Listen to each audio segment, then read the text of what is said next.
Captain Lee Jinho walked slowly across the bridge of the human ship Concordia. His boots made soft sounds on the metal floor as he moved toward the large window at the front of the ship. Outside, in the darkness of space, a massive structure grew bigger and bigger as they flew closer to it. "That's it," he said quietly to himself. Nexus Prime. The space station was enormous, bigger than any city on Earth. Lights flickered across its surface like stars, and ships from different worlds moved around it like insects around a bright lamp. Jinho had seen pictures of it many times, but seeing it with his own eyes made his heart beat faster. "Captain," called Lieutenant Park Sujin from her seat at the communications panel. "We're getting a message from the station. They want us to dock at bay number 7. Jinho turned away from the window and nodded. "Tell them we understand. We'll be there in 20 minutes. Behind him, the other members of the human team were getting ready for the most important meeting in human history. Dr. Kim Min-soo sat at a table covered with translation devices, checking each one carefully. These machines would help the humans talk to the alien species, turning their words into sounds and meanings that the aliens could understand. Ambassador Choi Haijin stood near another table, looking at the gifts humanity had brought. There were small metal containers holding samples of Earth's newest medical technology, tiny robots that could heal wounds and fight diseases. Next to them sat data storage devices containing the plans for fusion reactors that could power entire cities. There were also art pieces from Earth, music recordings, and books translated into the common galactic language. "Are you nervous?" Dr. Kim asked Ambassador Choi as he finished his equipment checks. Choi smiled, but Jinho could see worry in her eyes. "A little. We've been preparing for this day for 30 years. Everything depends on the next few hours." The Concordia had traveled for 6 months to reach this place. Earth's government had spent decades getting ready for this moment. Scientists had worked day and night to perfect their translation systems. Diplomats had studied every piece of information they could find about the 12 alien species that ruled the galaxy. The Galactic Council had been in control of this part of space for 3,000 years. 12 different alien races worked together to keep peace between the hundreds of worlds under their protection. They had advanced technology, ancient wisdom, and power that humans could barely imagine. "Captain, we're approaching the docking bay," reported the ship's pilot. Lieutenant Bae Minho Jinho looked out the window again. The docking bay was huge, with mechanical arms reaching out to guide their ship into position. Other alien vessels were docked nearby. Some looked like giant crystals. Others were shaped like sea creatures from Earth's oceans. And some had forms that hurt to look at directly. "Remember everyone," Jinho said to his team, "we're not just representing ourselves today. We're speaking for all of humanity. Our children and their children will live with whatever happens in that meeting room." The ship settled into the docking bay with a gentle bump. Air hissed as the station's atmosphere mixed with the ship's. Green lights appeared on the control panels, showing that it was safe to open the doors and step outside. Dr. Kim stood up and gathered his translation equipment. "The devices are all working perfectly. We should be able to understand anything they say to us." Ambassador Choi picked up the case containing Earth's formal request to join the Galactic Council. Inside were documents explaining human history, culture, and technology.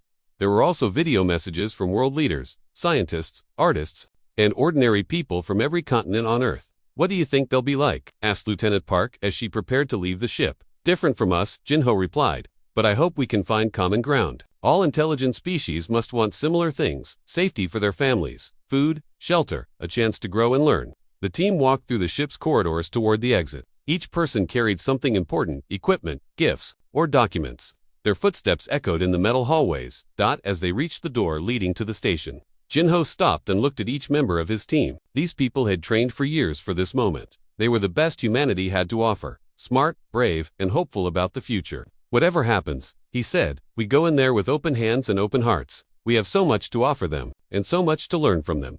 Today, humanity joins the galactic community. The door opened with a soft sound. Cool air from the alien station flowed into the ship, carrying strange smells and distant sounds. Jinho took a deep breath and stepped forward into the unknown. Behind him, his team followed, carrying humanity's hopes and dreams into a larger universe. They had no idea that in just a few short hours, those hopes would be crushed, and humanity would learn that not everyone in the galaxy wanted new friends. The presentation hall was the largest room Jinho had ever seen. The ceiling stretched so high above them that it disappeared into darkness. Strange lights floated in the air without any wires or supports, casting colorful shadows on the walls. Around the room, 12 enormous seats were arranged in a circle, each one designed for a different alien species. Ambassador Choi stood in the center of the circle, her voice echoing as she spoke into the translation device. "Honored members of the Galactic Council, humanity comes before you today with open hearts and eager minds." Jinho watched from his position near the wall as the aliens listened to her words. Some of the council members looked like giant insects. With too many arms, others appeared to be made of living crystal that sparkled in the floating lights. One species looked almost like humans, except their skin was blue and they had no hair anywhere on their bodies. "We bring gifts of friendship," Joy continued, gesturing toward the table where Dr. Kim had arranged their offerings.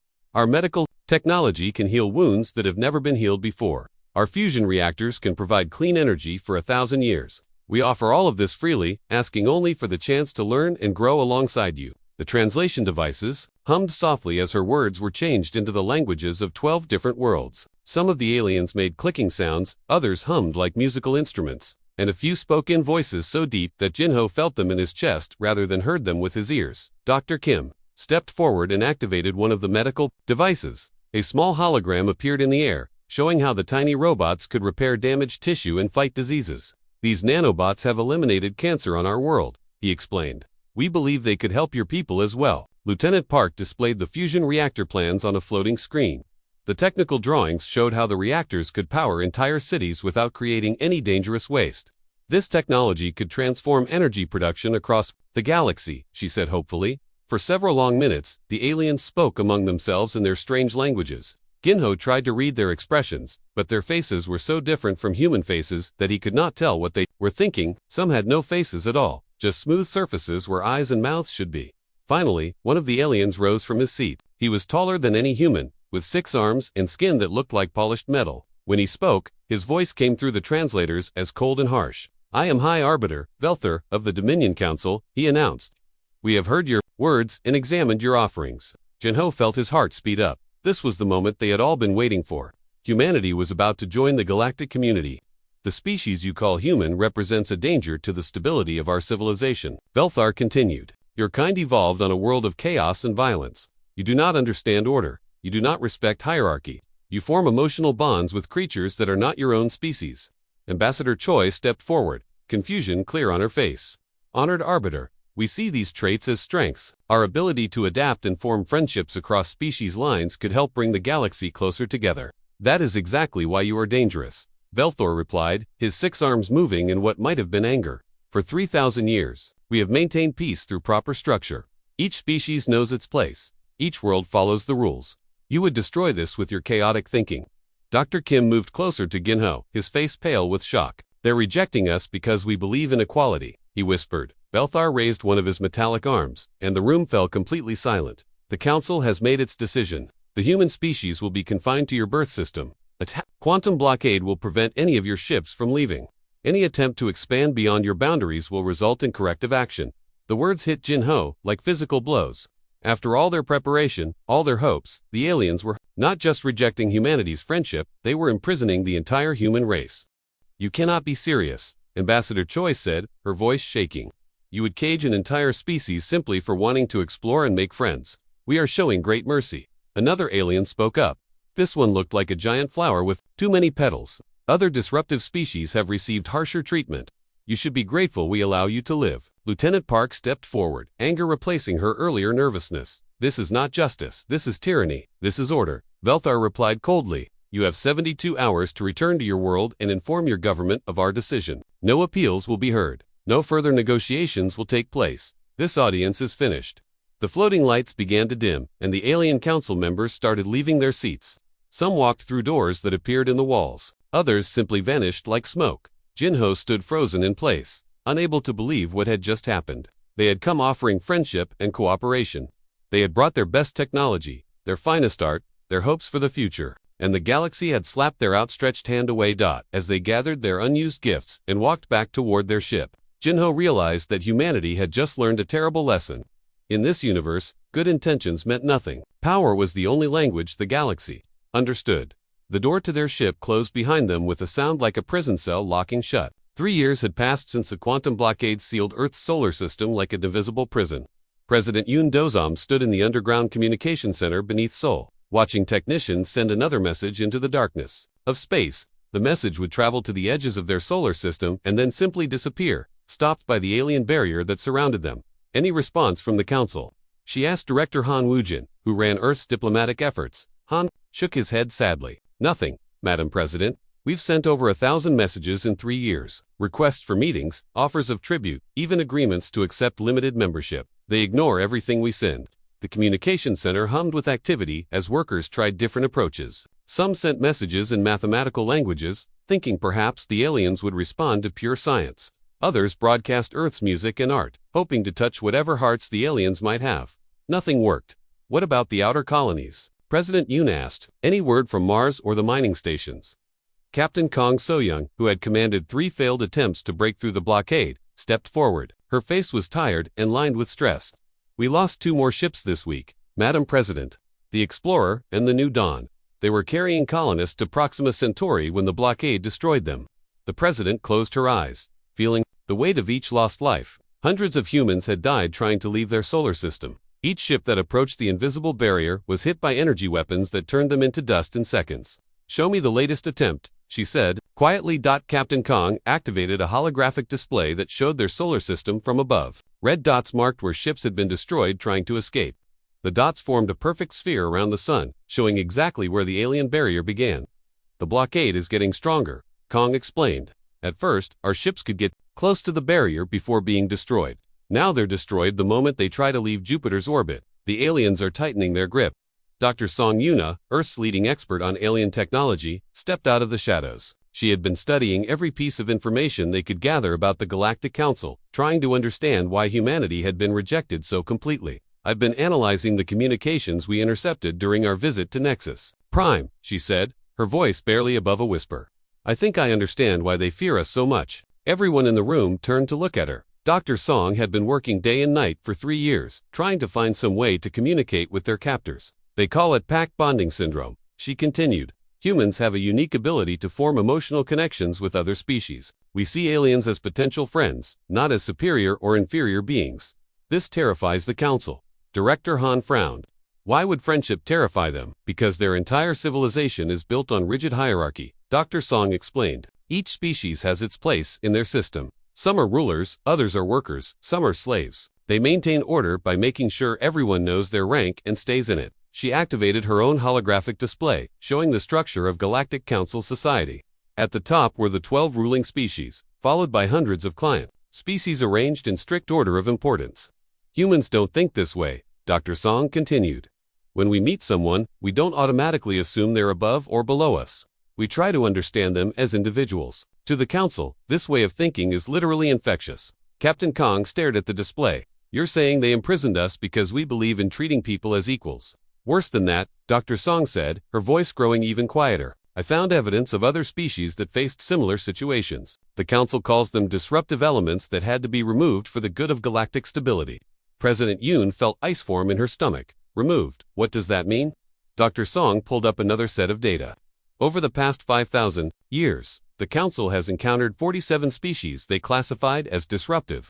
Official records say these species were destroyed by natural disasters, asteroids, solar flares, disease outbreaks. But you don't believe that, Han said. The mathematical probability is impossible, Dr. Song replied. 47 species, all destroyed by random disasters, shortly after making contact with the Council. No, these weren't accidents. The Council eliminated them. The room fell completely silent. Everyone understood what Dr. Song was telling them. Humanity wasn't just imprisoned, they were marked for extinction. How long do we have? President Yoon asked. Unknown, Dr. Song replied. The Council seems to prefer waiting. They let imprisoned species struggle for a few years, hoping they'll accept their fate. When that doesn't work, they arrange an accident.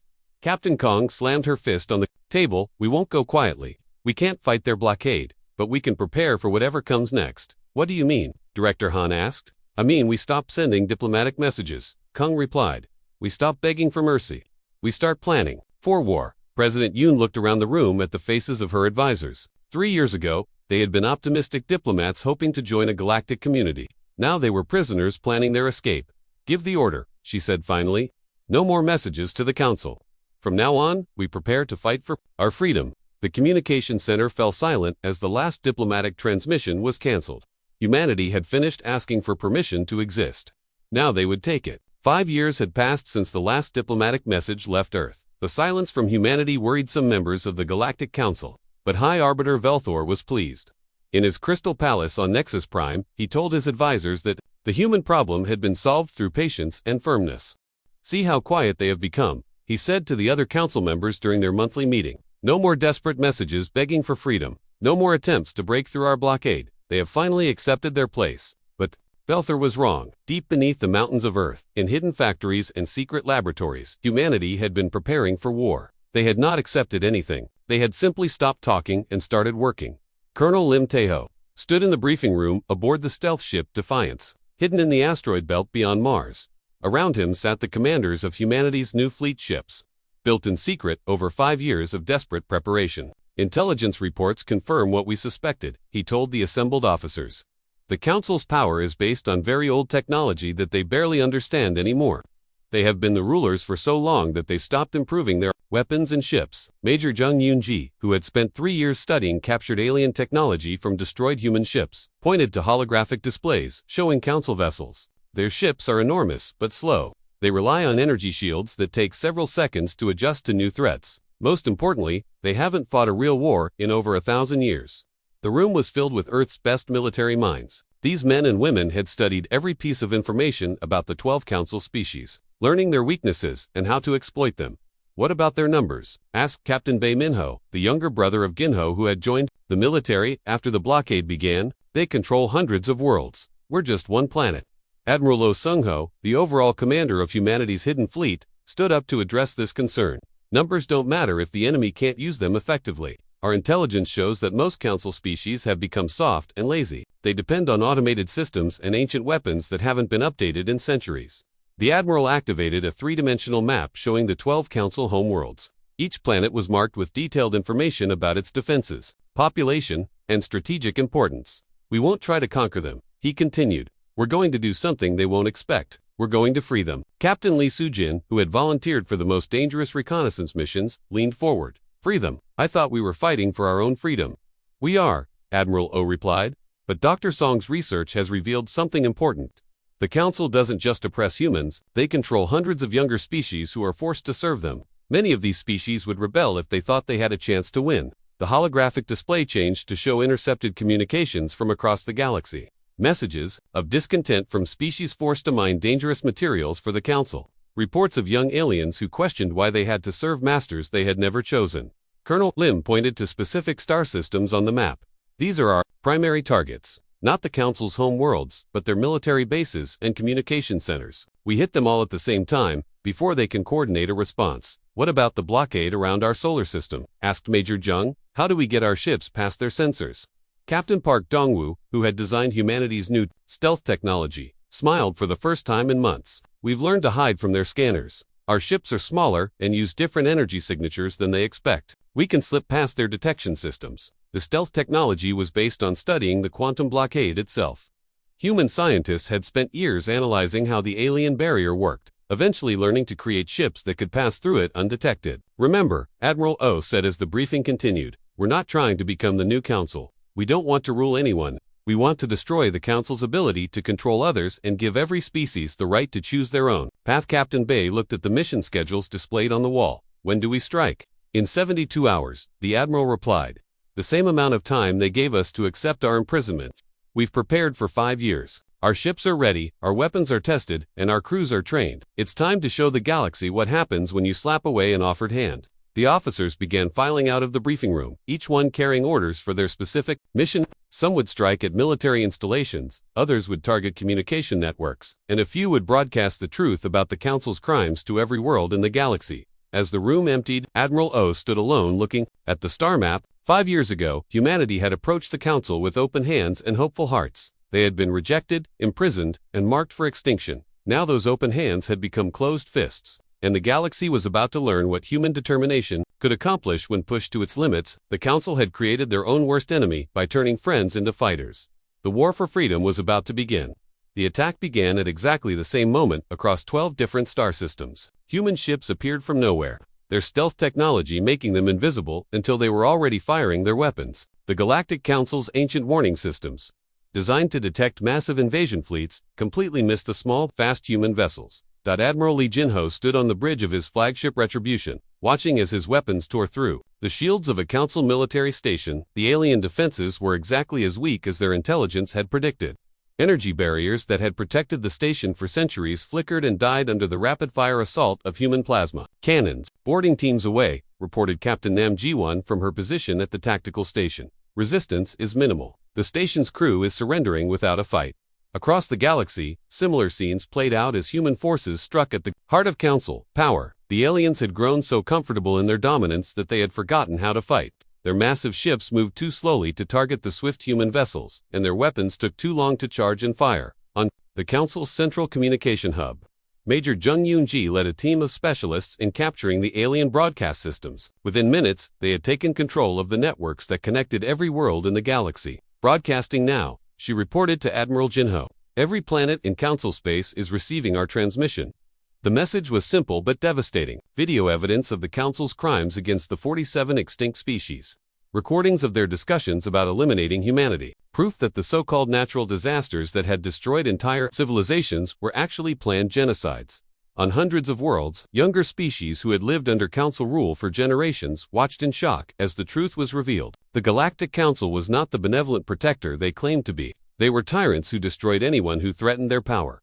High Arbiter Velthor sat in his command center on Nexus Prime, watching his empire crumble in real time. Reports flooded in from across the galaxy. Military bases destroyed, communication networks captured, entire star systems declaring independence from Council rule.